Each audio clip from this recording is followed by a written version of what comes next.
Antes de comenzar no olvides suscribirte, darle like y comentar. Puedes seguirme en mis redes sociales para proponerme nuevas historias y apoyarme, enlaces en la descripción. Cazadores de sombras. Las últimas horas.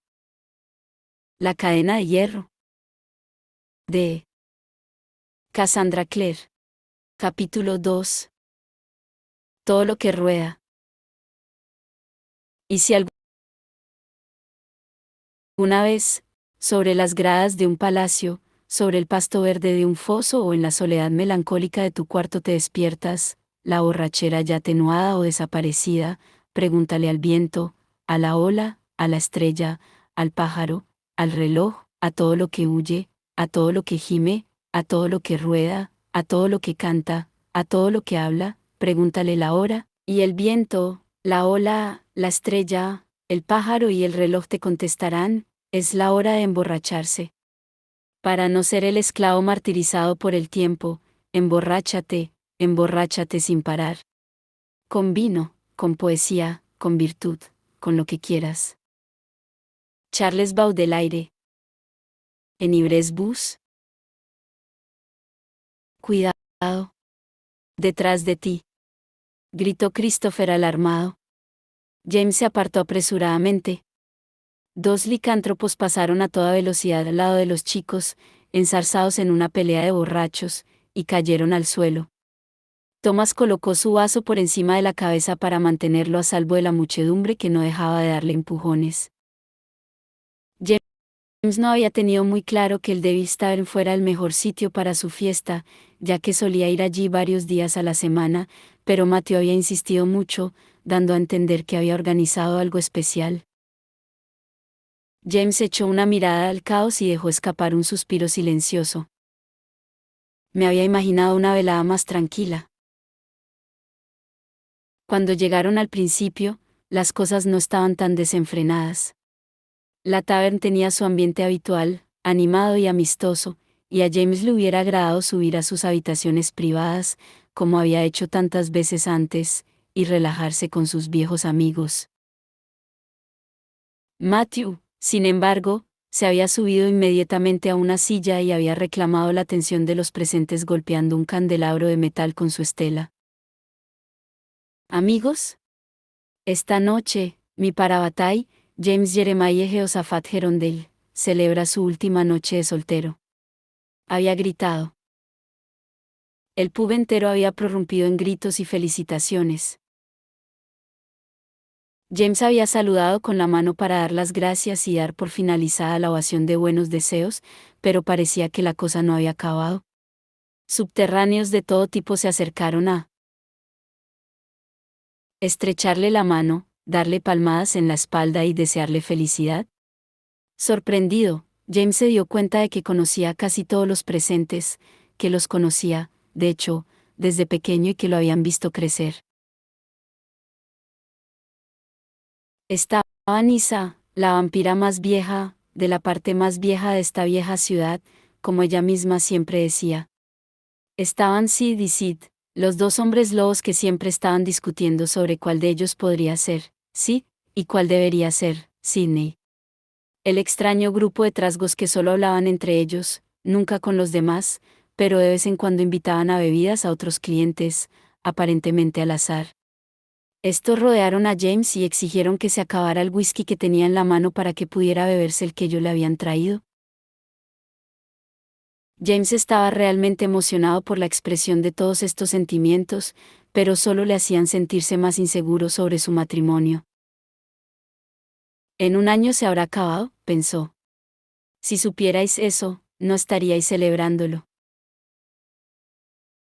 Matthew había desaparecido escalera arriba después de su discurso y había dejado a los demás rodeados por los ruidosos juerguistas, que cada vez estaban más y más borrachos en honor de James, hasta que, por supuesto, llegó el inevitable momento en el que Sid le dio un puñetazo a Sid y un rugido, mitad de aprobación y mitad de burla, se alzó entre la multitud. Thomas, con el ceño fruncido, usó su gran tamaño y abultados músculos para abrir paso a los otros tres hasta una esquina menos concurrida del local. Enhorabuena, Tomás, dijo Christopher. Su pelo castaño estaba revuelto y tenía las gafas casi en la cabeza. El espectáculo especial de Matthew debería empezar. Miró hacia la escalera con gesto esperanzado. En cualquier momento. Cuando Matthew planea algo especial, suele ser terriblemente maravilloso o maravillosamente terrible, apuntó James. ¿Alguno quiere apostar que nos tocará esta vez? Christopher esbozó una ligera sonrisa. Algo de belleza incomparable, según Matthew.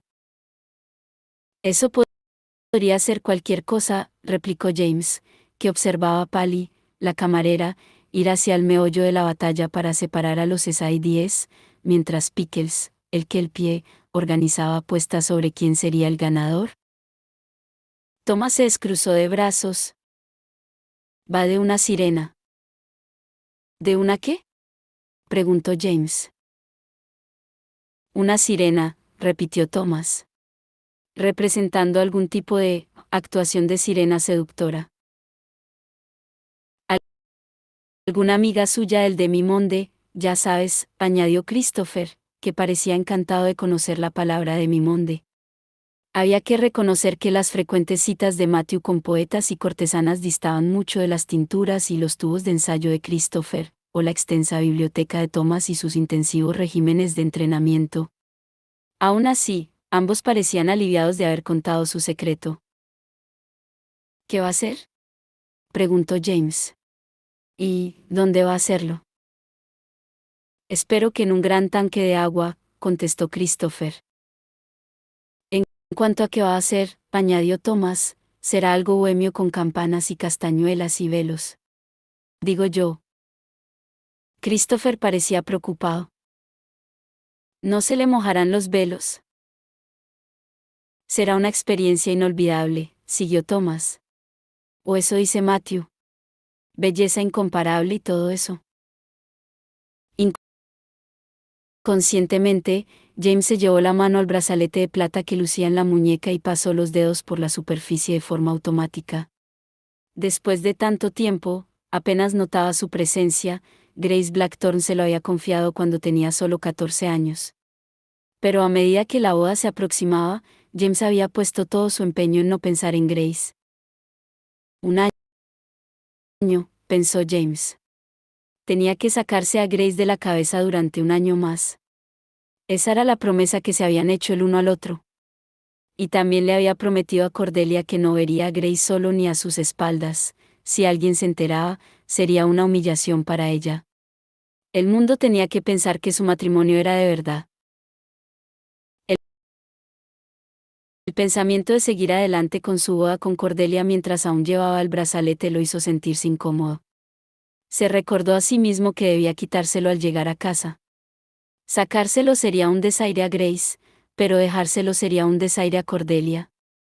Cuando sucedió todo, había decidido no traicionar sus votos matrimoniales de palabra u obra. Quizá no fuera capaz de controlar su corazón o sus sentimientos, pero sí podía quitarse el brazalete.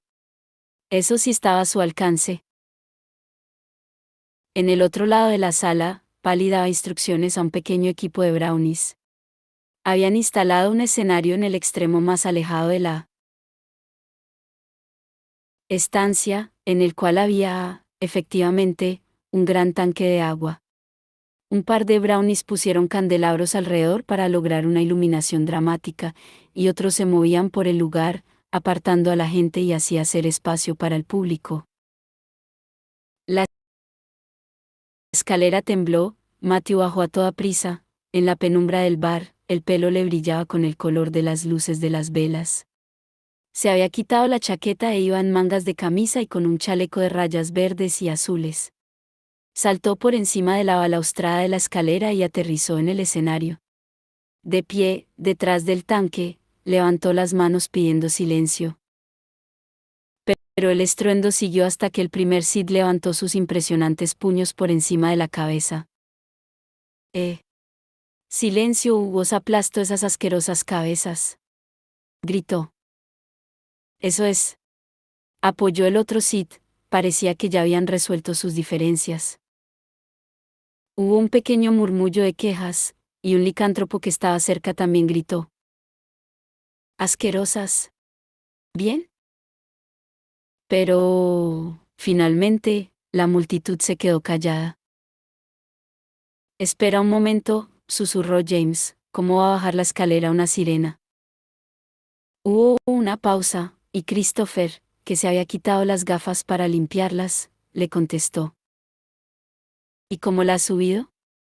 Thomas se encogió de hombros.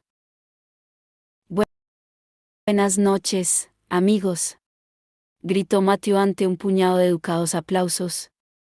Hoy tenemos algo realmente excepcional que presentaros en honor de un viejo amigo de la taberna. Habéis sido lo suficientemente amables para tolerar la presencia de los alegres compañeros durante varios años ya. Es que pensábamos que los cazadores de sombras estabais asaltando el lugar, dijo Pali con una mueca sarcástica, y tomándooslo con calma. Mañana, uno de nosotros, el primero de nosotros, parte hacia su destino y se une a vuestras filas, pobres desgraciados casados, continuó Matthew. Pero, esta noche lo despediremos a lo grande. Los gritos y las felicitaciones acompañaron a las burlas y los golpes sobre las mesas. Un sátiro y una criatura de cuernos achaparrados que estaban cerca de la primera fila se levantaron y fingieron un abrazo obsceno, hasta que alguien les tiró una salchicha. En el piano, uno de los duendes tocó una tonadilla cómica. La música llenó el lugar, y Matthew levantó su piedra de luz mágica. Con su brillo, iluminó una figura que descendía por la escalera. Por un momento, James se preguntó si sería la primera vez que alguien usaba una piedra de luz mágica como la iluminación de un escenario, pero enseguida se dio cuenta de lo que estaba contemplando y se quedó en blanco. Christopher hizo un ruidito con la garganta, y Thomas miró con los ojos muy abiertos. La sirena tenía piernas humanas. Eran largas y muy bien formadas, tuvo que admitir James, y estaban vagamente cubiertas por faldas diáfanas hechas de exóticas algas entrelazadas. Por desgracia, de cintura para arriba, tenía la mitad superior de un pez boquiabierto y de mirada fija. Las escamas eran de un plateado metálico y brillante y reflejaban la luz de una manera que casi conseguía distraer, aunque no del todo, de sus ojos amarillos sin párpados del tamaño de un plato de sopa. El público enloqueció, animando y gritando el doble de alto. Uno de los licántropos aulló, Claribella, con una voz lastimera y nostálgica. Permítanme presentarles a, gritó Matthew con una sonrisa. Claribella, la sirena. El público silbó, aplaudió y golpeó cosas para mostrar su aprobación. James, Christopher y Thomas luchaban por encontrar palabras. Es una sirena al revés, dijo James, que había recuperado algo de su vocabulario, aunque quizá no todo. Matthew ha contratado una sirena invertida, coincidió Thomas, pero, ¿por qué? Me pregunto qué tipo de peces, intervino Christopher. ¿Las sirenas son un tipo específico de pez? ¿Tiburones, arenques o algo por el estilo?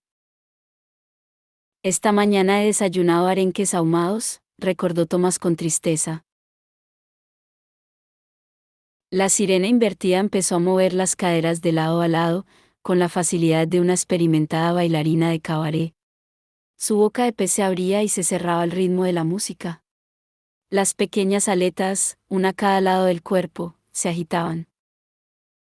En favor de Matthew, había que decir que el resto de los parroquianos del Devil's Tavern parecían auténticos admiradores de Claribella y su número. Cuando acabó su baile, se retiró detrás del tanque, en parte para protegerse de los devotos más entusiastas. Sí que tiene un algo, reconoció Christopher. Miró a James esperanzado. No. Deberíamos haber ido a la fiesta de trineos de Ponsey, contestó James. ¿Y si pasamos una tranquila velada en el piso de arriba? Propuso Thomas con amabilidad. Yo me encargo de abrir camino entre la multitud. Mientras seguían a Thomas a través de la muchedumbre de subterráneos, Matthew, que había estado vendiendo entradas para pases privados con Claribella, los vio y bajó del escenario de un salto. ¿Buscando el bello refugio de la soledad?, preguntó Matthew cogiendo a James del brazo. Olía como siempre lo hacía Matthew, a colonia y brandy mezclado con un poco de humo y serrín.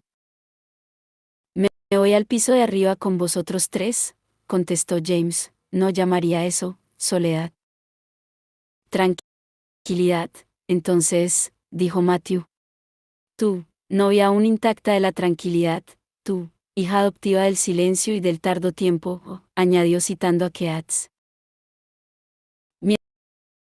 Mientras se dirigían a la escalera, Ernie, el dueño de la taberna, se subió al escenario e intentó bailar con Claribella, pero con un simple par de aleteos ésta lo evitó y se tiró de cabeza en la tina de ginebra habitada por Pickles, el kelpie. Emergió un segundo después, echando un chorro de ginebra por la boca mientras Pickles relinchaba de puro placer. Llegaron a sus aposentos en el piso de arriba y Thomas cerró bien las puertas. Hacía frío y había una gotera en el techo que vertía agua sobre las alfombras desgastadas, pero aún así James encontró el lugar tan acogedor y agradable como siempre. Era el cuartel general de los alegres compañeros, su guarida, su lugar para esconderse del mundo, y el único sitio donde James quería estar en ese momento. Había empezado a nevar otra vez y se formaban remolinos blancos que golpeaban las ventanas de vidrio emplomado. Mientras Thomas cogía una olla vacía para poner bajo la gotera, Christopher se arrodilló ante la chimenea y examinó los troncos que estaban dentro, húmedos a causa de la nieve derretida. Sacó un objeto del bolsillo, un tubo de metal unido a un pequeño matraz de cristal, el método de suministro de un iniciador químico del fuego de su propia invención en el que había estado trabajando las últimas semanas. Apretó un pulsador y el matraz se llenó de un gas rosa. Con un ligero clic, un pequeño rayo de fuego salió lanzado hacia el extremo del tubo, pero se extinguió rápidamente, y un denso humo negro se extendió por la habitación. No me esperaba esto, se lamentó Christopher mientras intentaba tapar el tubo con la punta de su pañuelo.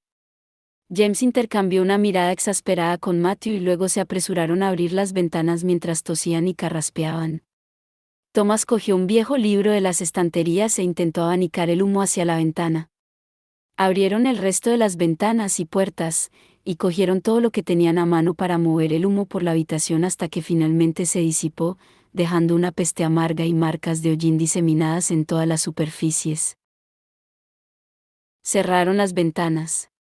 Thomas fue a la habitación contigua y volvió con madera seca, esta vez, cuando Christopher intentó encender el fuego, con cerillas ordinarias, prendió sin problemas. Se juntaron los cuatro alrededor de la mesa circular del centro de la habitación, temblando. Matthew cogió las manos de James y se las calentó frotándolas entre las suyas. Bueno, esta es una buena manera de pasar la víspera de tu boda, le dijo con tono de disculpa. No me gustaría estar en ningún otro sitio, contestó James mientras le castañaban los dientes. Para empezar, porque vosotros sois los únicos que sabéis la verdad sobre esta boda. Lo cual nos libera de la expectativa habitual de que esta penúltima noche se dé disfrutar, repuso Matthew. Soltó las manos de su amigo y puso 4 copas sobre la mesa. Cogió la botella de brandy y echó un poco en cada una. Tenía la voz clara, pero había un cierto deje en ella, y James se preguntó cuánto habría bebido Matthew antes de llegar a la taberna. Yo diría que los habituales han disfrutado de la actuación de Claribella, dijo Thomas. ¿Sabías que era una sirena invertida?, preguntó Christopher con sus ojos de color lila muy abiertos y llenos de inocente curiosidad. Pues, contestó Matthew mientras se rellenaba la copa, no exactamente, no, o sea, su representante me dijo que era una invertida, pero pensé que era una forma de referirse a sus gustos sexuales y, como comprenderéis, me pareció estupendo. Thomas reprimió una carcajada. Podías haber pedido verla antes de contratarla, sugirió James. Tomó un sorbo de su copa, el brandy empezó a calentarlo por dentro, igual que el fuego, que ya crepitaba, lo calentaba por fuera. James lo había dicho de broma, pero Matthew pareció herido. Yo he intentado que saliera bien, protestó, y añadió mirando a Thomas y a Christopher, tampoco os he oído proponer ninguna idea magnífica para esta noche. Porque dijiste que ya te encargabas tú, se justificó Thomas. Lo importante, intervino Christopher, alarmado al ver que podía darse un conflicto, es que estamos aquí juntos. Y que llevaremos a James a tiempo para la ceremonia, por supuesto. Por supuesto, porque el novio se consume de impaciencia por estar casado, ironizó Matthew, y todos se miraron entre sí, tan alarmados como Christopher. Rara vez discutían o se peleaban, y James y Matthew casi nunca. Hasta Matthew se dio cuenta de que había ido demasiado lejos con su comentario, la verdad resplandecía como una luna llena en el cielo oscuro. Sacó la petaca del abrigo y le dio la vuelta, pero estaba vacía. La tiró en el sofá más cercano y miró a James con los ojos brillantes. Jamie, dijo. Mi sangre. Mi Parabatai. No tienes por qué hacer esto. No tienes que seguir adelante. Lo sabes, ¿verdad? Christopher y Thomas se quedaron inmóviles en sus asientos. Cordelia, empezó James. Quizá Cordelia tampoco quiera esto, interrumpió Matthew. Un matrimonio falso seguro que no es el sueño de una chica joven. James se levantó. El corazón le latía al ritmo de una extraña marcha. Cordelia mintió por mí, para evitar que la clave me mandara a prisión por incendio premeditado, destrucción de la propiedad y el ángel sabe cuántas cosas más. Dijo que habíamos pasado la noche juntos. Su tono era duro y cada palabra sonaba clara y precisa. ¿Sabes lo que eso significa para una mujer? Destruyó su reputación y lo hizo por mí. Pero no está destruida, dijo Christopher. Tú. Me ofrecía casarme con ella, completó James. No, borra eso, le dije que íbamos a casarnos. Porque Cordelia sería la primera en rechazar tal unión. Nunca querría que yo hiciera algo por obligación, nunca dejaría que hiciera algo que me causara infelicidad solo por ella. ¿Y lo estás haciendo? Thomas tenía los ojos fijos en él. Te estás metiendo en algo que te hace infeliz por ella. Sería más infeliz si su situación fuera desgraciada, contestó James, y tendría la culpa de ello. Un año de matrimonio con Daisy es un precio muy pequeño por salvarnos a ambos.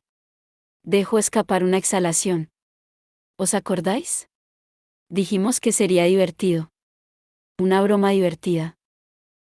Supongo que a medida que se acerca el día, va pareciendo más serio, opinó Christopher. No es algo para tomarse a la ligera, sentenció Thomas. Las runas del matrimonio, los votos. Lo sé, dijo James mientras se volvía hacia la ventana. La nieve parecía haberse tragado Londres por completo. Estaban recogidos en un pequeño punto de luz y calor, en el centro de un mundo de hielo. Y Grace Blackthorne, apuntó Matthew. El nombre fue seguido por un corto silencio. Ninguno había vuelto a pronunciar el nombre de Grace delante de James desde la fiesta de compromiso de Cordelia, hacía 4 meses. La verdad es que no sé qué piensa Grace, confesó James. Estaba muy rara después del anuncio de compromiso. Matthew torció la boca en una mueca. A pesar de que ella misma estaba comprometida y no le suponía ningún problema. Matthew, lo reprendió Thomas con suavidad. Llevo meses sin hablar con ella, dijo James, ni una sola palabra. No has olvidado que quemaste aquella casa por ella, ¿verdad? Preguntó Matthew rellenándose la copa. No, contestó James secamente. Pero eso no importa. Le hice una promesa a Daisy y voy a mantenerla. Si querías evitar que hiciera lo correcto, deberías haber empezado la campaña un poquito antes de la noche previa a mi boda. Durante un momento, todo se quedó en silencio. Los 4 estaban inmóviles, apenas respiraban. La nieve se desplomaba contra los cristales en suaves explosiones de blancura. James podía verse reflejado en el cristal, el pelo negro y el rostro pálido. Finalmente, fue Matthew quien habló. Tienes razón, por supuesto, es solo que quizá nos preocupe que seas demasiado honesto, demasiado bueno, y la bondad puede ser un cuchillo lo suficientemente afilado, ya lo sabes, igual que la maldad. No soy tan bueno, replicó James mientras se alejaba de la ventana. Y de pronto la habitación y sus amigos se desvanecieron, y aunque seguía quieto, tuvo la sensación de caer, girando sin parar en una gran extensión de vacío. Había aterrizado en un duro trozo de tierra. No, ahora no, no puede ser. Pero cuando se puso en pie, se encontró en un yermo estéril, bajo un cielo cubierto de ceniza. No era posible, pensó, él había visto cómo este reino de las sombras se destruía mientras Belial aullaba de rabia. La última vez que había estado en ese lugar, había visto a Cordelia clavarle la espada a Belial en el pecho. Una imagen de ella le apareció en la mente de forma inesperada, lanzando la estocada con la espada en alto y el pelo al aire, como si fuera la diosa de un cuadro, la libertad o la victoria guiando al pueblo. Y después el mundo se había abierto mientras el cielo se dividía, y una luz roja y negra caía sobre la tierra resquebrajada. Y James había visto la cara de Belial destruirse y el cuerpo estallarle en 1000 pedazos. Belial no estaba muerto, pero se había quedado tan debilitado a causa de Cortana que Jem había dicho que no podría volver al menos en 100 años. Y lo cierto era que, desde aquel momento, todo había estado en calma. James no había vuelto a ver a su abuelo ni un atisbo de su reino de las sombras. Pero ¿quién, sino él, podía haber arrastrado a James hasta ese lugar? James se volvió en redondo entornando los ojos. Había algo diferente en ese lugar que había visto tantas veces en sueños y visiones. Donde estaban los montones de huesos desteñidos, las dunas de arena, los árboles retorcidos y nudosos. Lejos, en la distancia, más allá de la desolada extensión de un pedregal lleno de malas hierbas, James vio la silueta de una enorme estructura de piedra, una imponente fortaleza sobre la llanura. Solo unas manos humanas, o inteligentes, al menos, podían haber construido semejante edificación. James nunca había visto ningún indicio de tal historia en la desolación del reino de Belial. Con cuidado, dio un paso, y notó que el aire le golpeaba como una ola. Se quedó ciego, cayó de rodillas ahogándose, y se sintió lanzado hacia una oscuridad sin fondo. Volvió a precipitarse en la nada, girando y sacudiéndose hasta que aterrizó bruscamente en un duro suelo de madera. Se forzó a alzarse sobre los codos mientras respiraba el hedor de productos químicos quemados mezclado con lana mojada. Oyó voces, antes de que la visión se le aclarara del todo, y la de Matthew se alzó sobre las otras dos. ¿James? Jamie. James tosió débilmente.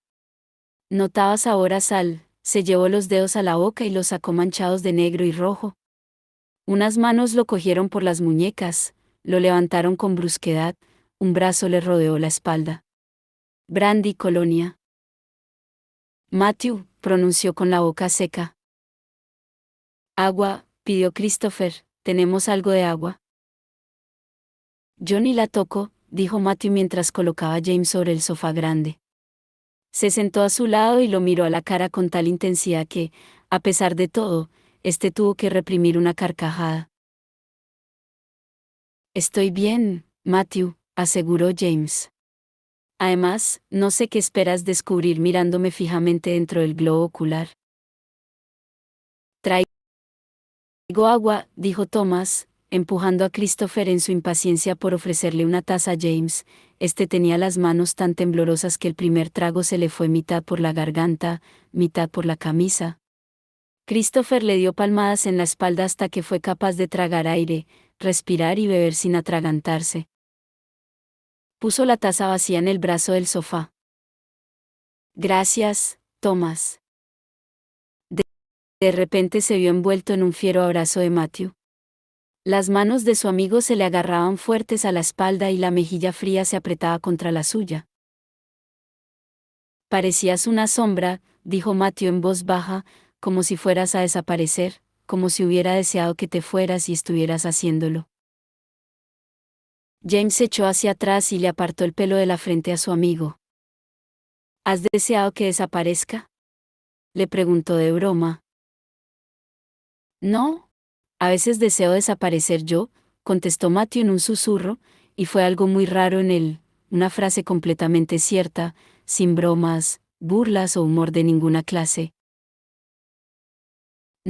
No desees eso nunca, contestó James, y se sentó lo suficientemente enderezado para observar a los otros dos alegres compañeros y sus caras preocupadas. Me he vuelto una sombra. Thomas asintió. Matthew estaba apoyado contra el respaldo del sofá, y con la mano derecha rodeaba la muñeca de James, como si quisiera asegurarse de que su amigo seguía allí. Pensaba que toda esa mierda se había acabado, admitió James. Han pasado meses, apoyó Christopher. Pensé que ya no te podía pasar, dijo Thomas. Creía que el reino de Belial se había destruido. James miró a sus amigos, queriendo tranquilizarlos. No significa nada, puede haber pasado por cualquier razón, estoy seguro de que no tiene importancia, pero las palabras no le salían de la boca. La oscuridad de ese lugar estaba todavía demasiado dentro de él, el sabor ácido del aire, la fortaleza a lo lejos rodeada de humo. Pensó que alguien había querido que él viese eso. Y probablemente era alguien que no le deseaba ningún bien. Lo sé, reconoció finalmente. Yo también lo creía. El aire del exterior estaba tan frío que parecía titilar mientras Cordelia, achispada y riéndose, se bajaba del carruaje del instituto y se despedía efusivamente de Lucie. A su espalda, la casa de Cornwall Gardens estaba oscura y cerrada. Gracias por la fiesta sorpresa, dijo mientras cerraba la puerta del carruaje. Nunca hubiera esperado pasar la víspera de mi boda jugando a la pulga con licántropos. ¿Crees que estaban haciendo trampas? Yo sí. Pero aún así ha sido muy divertido. Lucie se asomó por la ventanilla abierta y le tiró un teatral beso al aire a su amiga. Buenas noches, querida. Mañana seré tu subgenes. Seremos hermanas. Por un momento, Cordelia pareció ansiosa. Solo durante un año. No, dijo Lucie con firmeza. Pase lo que pase, siempre seremos hermanas. Cordelia sonrió y se volvió para entrar en la casa. La puerta se había abierto, y Lucie vio a Alastair en el umbral, sosteniendo en alto un farol, como Diógenes buscando a un hombre honesto. Saludó a Lucie con un gesto de cabeza y luego cerró la puerta tras su hermana. Lucie golpeó el lateral del carruaje, y Valio se puso en marcha de nuevo. El sonido de su galope contra el suelo nevado era como lluvia amortiguada. Con un suspiro, se hundió en el asiento de seda azul, repentinamente cansada. Había sido una noche larga. Una hora antes de medianoche, Anna se había ido con Lily, una vampira de Pekín. Lucy había aguantado firme, pues quería quedarse en el ruelle mientras Cordelia se lo estuviera pasando bien, sabía que su amiga tenía ciertos temores respecto al día siguiente. No podía culparla. Sí que la gente se casaba por todo tipo de razones de conveniencia que nada tenían que ver con el amor, pero aunque fuera algo temporal, era muy aparatoso. Cordelia tendría que hacer todo un papelón al día siguiente, y James igual. Un penique por tus pensamientos, susurró una voz. Lucy levantó la vista mientras la boca se le curvaba en una sonrisa. Jesse. Sentado junto a ella, con la cara iluminada por el rosado resplandor del farol del carruaje, que se filtraba a través de la ventanilla. Se había entrenado para no dar un respingo cada vez que él aparecía de repente. En los 4 meses que habían pasado desde que se habían vuelto a encontrar, lo había visto casi cada noche. Siempre tenía el mismo aspecto. Nunca engordaba un gramo ni le crecía el pelo un centímetro. Siempre iba vestido con el mismo pantalón negro y la misma camisa blanca. Sus ojos siempre eran profundos y verdes, como el verdín que colorea una moneda. Y su presencia siempre la hacía sentirse como si unos dedos delicados le subieran por la espalda. Temblorosa y cálida, todo a la vez. Un penique es muy poco, respondió ella, haciendo un esfuerzo por mantener una voz despreocupada. Mis pensamientos son de lo más interesante y deberían suponer un mayor desembolso de dinero. Lástima que sea más pobre que una rata, repuso él mientras señalaba sus bolsillos vacíos. ¿Te lo has pasado bien en el ruelle? La ropa de Anna es realmente espectacular, ojalá pudiera aconsejarme sobre chalecos y polainas, pero, ya sabes, levantó los brazos, mostrando su atuendo inamovible. Lucy le sonrió. ¿Andabas por allí espiando? No te he visto. Era raro que no viera a Jessie si éste estaba en una habitación. 4 meses atrás, él había donado su último aliento, que antes había estado atrapado en el relicario dorado que ya llevaba colgado al cuello, para salvar la vida de James. Después de aquello, Lucy había estado preocupada porque esa pérdida pudiera hacer que Jessie se evaporara o desapareciera, pero aunque aún insustancial, por fastidioso que eso fuera, seguía siendo muy visible, al menos para ella. Él apoyó la morena cabeza contra el tapizado azul y dorado. Puede ser que haya aparecido un momento por allí para asegurarme de que llegabas al ruelle sana y salva. Por la noche, hay muchos tipos sospechosos por Berwick Street, ladrones, rateros, bellacos. ¿Bellacos? Lucy estaba encantada. Eso suena a algo sacado de la bella Cordelia.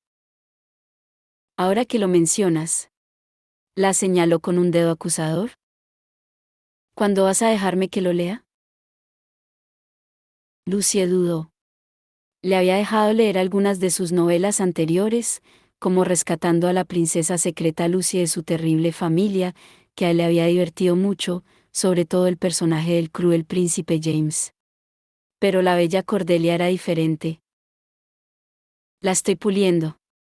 Todas las novelas tienen que pulirse, como los diamantes. O los zapatos, repuso el irónico. He pensado en escribir una novela. Es sobre un fantasma que está muy aburrido. Quizá, sugirió Lucie, deberías escribir una novela sobre un fantasma que tiene una hermana que lo adora y una amiga que también lo adora, y que se pasan un montón de tiempo intentando averiguar cómo conseguir que él deje de ser un fantasma. Jessie no contestó. Lucie solo había intentado decir algo divertido, pero los ojos del chico se habían vuelto oscuros y serios. Qué extraño resultaba que, incluso siendo un fantasma, los ojos fueran la ventana del alma. Y ella sabía que Jessie tenía alma, y que estaba tan viva como cualquier otra cosa viva, desesperada por estar otra vez en el mundo, y no sentenciada a una semiexistencia de su conciencia de la que solo podía disfrutar por la noche. Jessie miró por la ventanilla. Estaban pasando por Piccadilly Circus, que a aquella hora estaba casi desierta. La estatua de Eros, en su centro, estaba ligeramente cubierta de nieve, un vagabundo solitario dormía sobre sus escalones. No albergues demasiadas esperanzas, Lucie. A veces son peligrosas. ¿Le has dicho eso a Grace? Ella no me va a hacer caso. Ninguno. No me gustaría que sufrieras una decepción. Lucy extendió la mano, aún cubierta por un guante de piel de cabritilla de color azul. Jessie parecía mirarla en su pálido reflejo proyectado en el interior de la ventanilla, aunque, por supuesto, ahí no podía verse a sí mismo. Quizá Jessie lo prefiriese así. Volvió la mano, dejando la palma hacia arriba. Ella se quitó el guante y posó los dedos con suavidad en los de él. Oh. Sentirlo. La mano era fría y un poco insustancial, como el recuerdo de una caricia. Y aún así el contacto le hizo saltar chispas por dentro, casi podía verlas, como luciérnagas en la oscuridad. Lucie se aclaró la garganta. No te preocupes por mi posible decepción, le dijo. Estoy terriblemente ocupada con cosas importantes, y mañana tengo una boda que organizar. Él la miró con una sonrisa casi reticente. ¿Eres la única que está planeando esta boda? Ella asintió con la cabeza, haciendo que las flores del sombrero se sacudieran. La única competente. Ah, cierto. Recuerdo la escena de rescatando a la princesa secreta Lucy de su terrible familia en la que la princesa Lucy supera al cruel príncipe James en el arte del arreglo floral. James se enfadó mucho por ese capítulo, recordó Lucy con cierta satisfacción. La luz brillaba en el interior del carruaje al ir pasando las farolas. Fuera, un policía solitario hacía su ronda ante el pórtico corintio del teatro Haymarket. Dejó de notar la mano de Jessie en la suya. Miró hacia abajo y vio que parecía tener los dedos apoyados en nada. Él había pasado de un poco insustancial a totalmente insustancial. Lucy frunció el ceño, pero él ya había retirado la mano, y ella se quedó preguntándose si se lo habría imaginado. Supongo que mañana verás a Grace, dijo Jessie.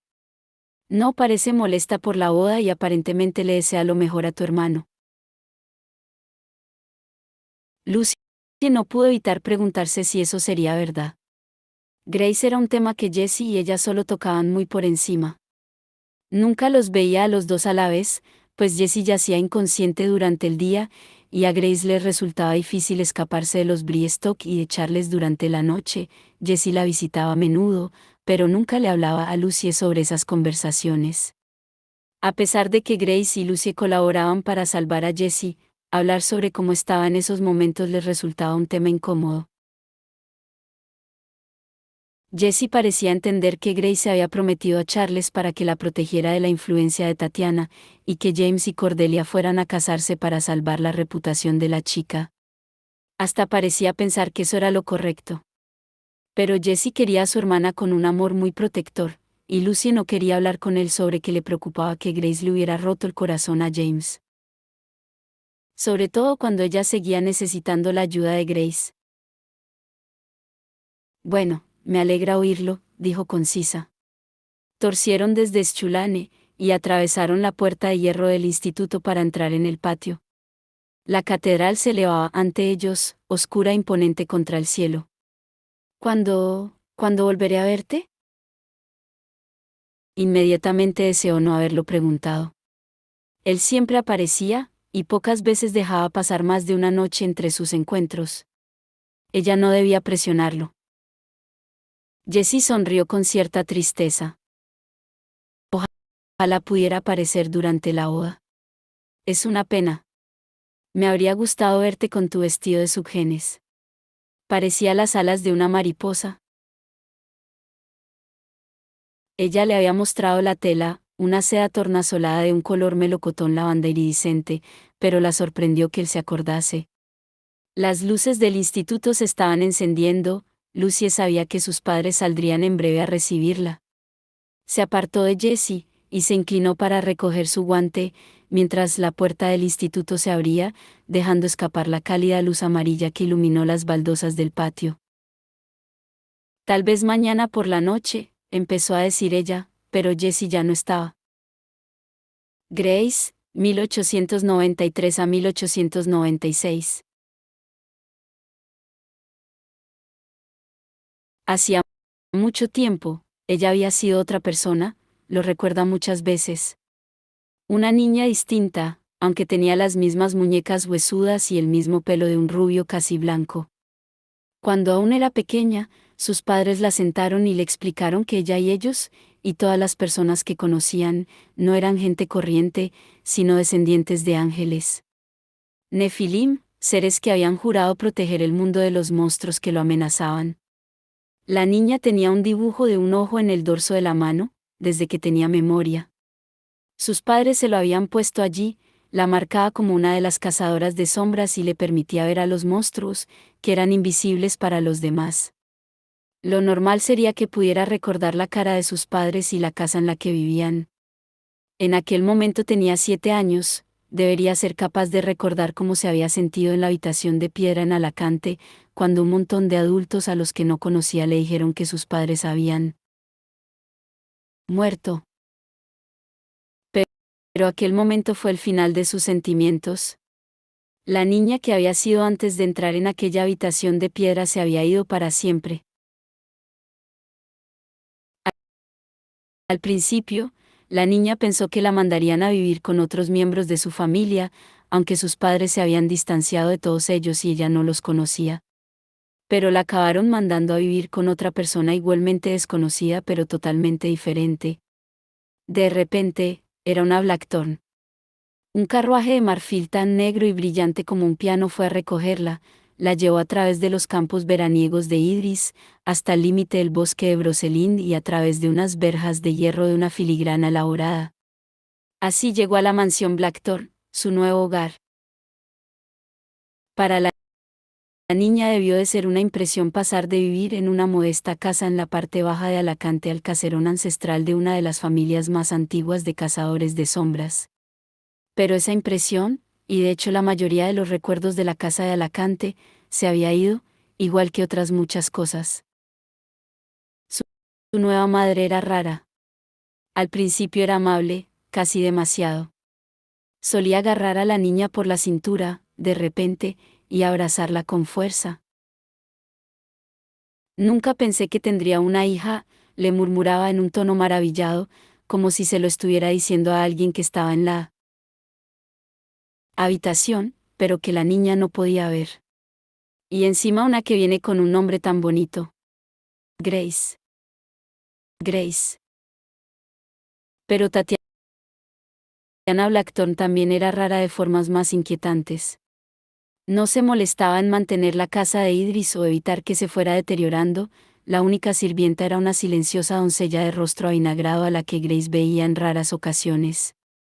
A veces, Tatiana era agradable, otras, le soltaba de mal humor una letanía interminable de quejas, contra sus hermanos, contra otras familias de cazadores de sombras, contra los cazadores de sombras en general. Eran los responsables de la muerte de su marido, y todos ellos, según llegó a entender Grace, podían irse al diablo. Grace agradecía que lo hubiera adoptado, y estaba contenta de tener una familia y un lugar que llamar suyos. Pero aquel era un sitio extraño, y su madre resultaba impenetrable, siempre atareada con su magia rara en rincones oscuros de la mansión. Habría sido una vida muy solitaria, de no ser por Jesse.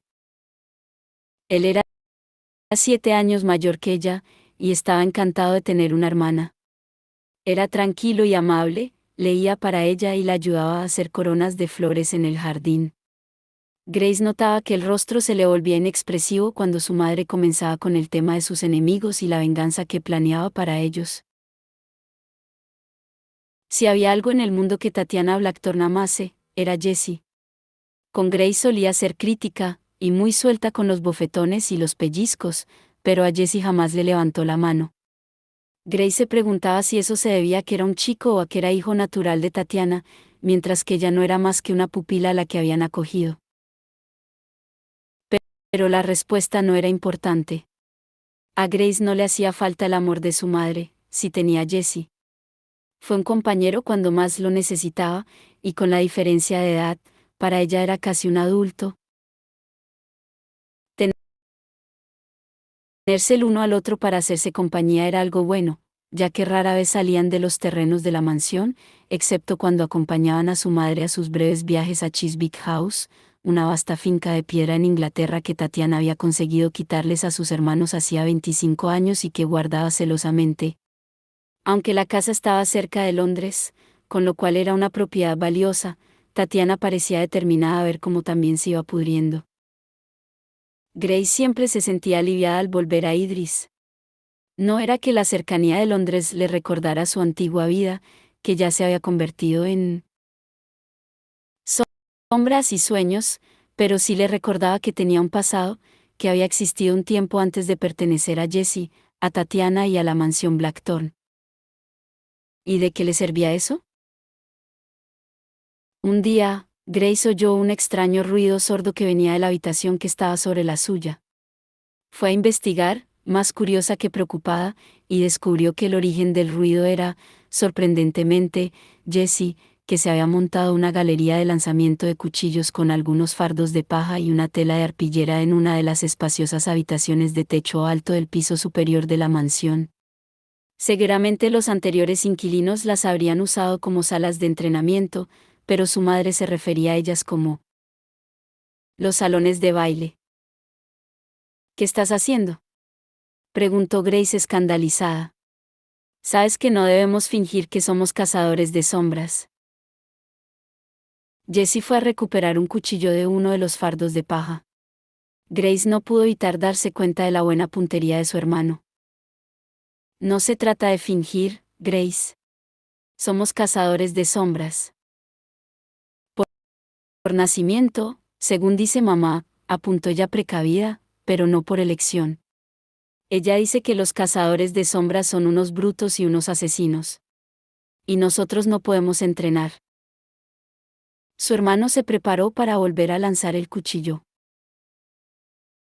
Y, sin embargo, vivimos en Idris, una nación secreta construida por cazadores de sombras y que solo ellos conocen. Tú llevas una marca. Yo, debería. Sí, dijo Grace despacio. ¿De verdad te interesa tanto ser cazador de sombras? ¿Luchar contra demonios con palos y todo eso? Es para lo que he nacido, contestó, y frunció el ceño. Desde que tenía 8 años, he ido aprendiendo yo solo. El desván de esta casa está lleno de armas viejas y manuales de entrenamiento. Tú también has nacido para esto. Grace dudó, y la asaltó un extraño recuerdo, sus padres lanzando cuchillos a un tablero colgado en la pared de su pequeña casa de Alacante. Habían luchado contra demonios.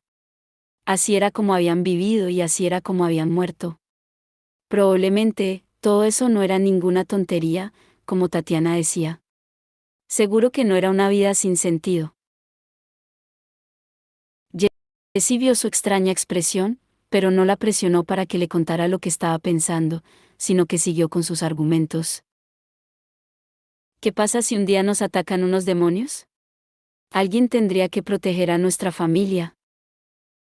¿Me entrenarás a mí también?, pidió Grace de repente, y su hermano esbozó una sonrisa que hizo que se le saltaran las lágrimas, anonadada por la repentina sensación de que alguien la cuidaba. De ser parte de algo más grande que sí misma. Empezaron con los cuchillos. No se atrevían a entrenar durante el día, pero cuando su madre dormía, estaba lo suficientemente lejos para no oír el ruido de los cuchillos clavándose en los soportes. Y Grace, para su sorpresa, era buena en los entrenamientos y aprendía deprisa. Tras unas pocas semanas, Jessie le dio un arco y un carcal de un bonito cuero rojo curtido. Se disculpó porque no eran nuevos, pero Grace ya sabía que los había encontrado en el desván y se había pasado semanas limpiándolos y reparándolos para ella, y eso tenía más valor del que habría tenido cualquier regalo caro. Empezaron con las lecciones de tiro con arco. Esto era más peligroso de llevar a cabo, pues incluía escaparse al exterior en medio de la noche para practicar en el antiguo campo de tiro que había detrás de la casa, casi junto a los muros. Grace solía acostarse vestida, esperar a que la luna fuera visible a través de la ventana, y bajar por la escalera en penumbra para unirse a su hermano. Jesse era un profesor paciente, amable y que siempre la animaba. Nunca había pensado en tener un hermano, pero todos los días agradecía tenerlo, y no solo lo hacía por obligación, como con su madre. Antes de vivir con Tatiana, Grace nunca había entendido el veneno tan potente que podía ser la soledad. A medida que los meses pasaban, la niña se daba cuenta de que la soledad había vuelto loca a su madre adoptiva. Grace deseaba querer a Tatiana, pero ésta no permitía que ese afecto creciera. La soledad se le había retorcido de tal forma en su interior que la mujer había acabado temiendo el amor, y rechazaba el cariño de cualquiera que no fuese Jessie. Al final, Grace llegó a entender que Tatiana no quería su amor, solo su lealtad. Pero aquel amor tenía que ir a algún lado, de lo contrario Grace estallaría, como un río que revienta una presa. Así que puso todo su amor en Jessie. Jessie, que le enseñaba a subir a los árboles, a hablar y leer en francés, y que siempre le leía en la cama por las noches obras tan diversas como la Eneida, de Virgilio, o la Isla del Tesoro. Cuando su madre estaba distraída con otros asuntos, ellos se encontraban en el estudio abandonado del final del pasillo, donde había estanterías que llegaban hasta el techo en todas las paredes, y varios sillones grandes y viejos. Jessie le había dicho que eso también era parte de su entrenamiento, así que leían juntos. Grace nunca supo por qué Jessie era tan amable con ella. Pensaba que a lo mejor él había entendido desde el principio que ellos dos eran los verdaderos aliados, y que dependían el uno del otro para sobrevivir. Separados podían caer en el mismo pozo que se había tragado a su madre, juntos incluso podrían llegar a prosperar. Cuando Grace cumplió 10 años, Jessie convenció a su madre para que le permitiera tener, al menos, una runa. Dijo que no era justo vivir en Idris sin tener siquiera una runa de evidencia para mejorar la visión. Se entendía que cualquiera que viviera en Idris poseía la visión, y hasta podría resultar peligroso no tenerla. La madre protestó, pero acabó cediendo. Acudieron dos hermanos silenciosos. Grace apenas recordaba su propia ceremonia de la runa, y la visión de aquellas personas con cicatrices y que parecían flotar entre las oscuras paredes de la mansión Blackton hicieron que la piel se le erizara. Pero reunió todo su coraje y estuvo con Jessie cuando un hermano silencioso le dibujó la runa de evidencia en el dorso de la mano derecha. Estuvo allí para verlo levantar la mano, mirársela maravillado y deshacerse en agradecimientos con los hermanos. Y estuvo allí esa noche para verlo morir.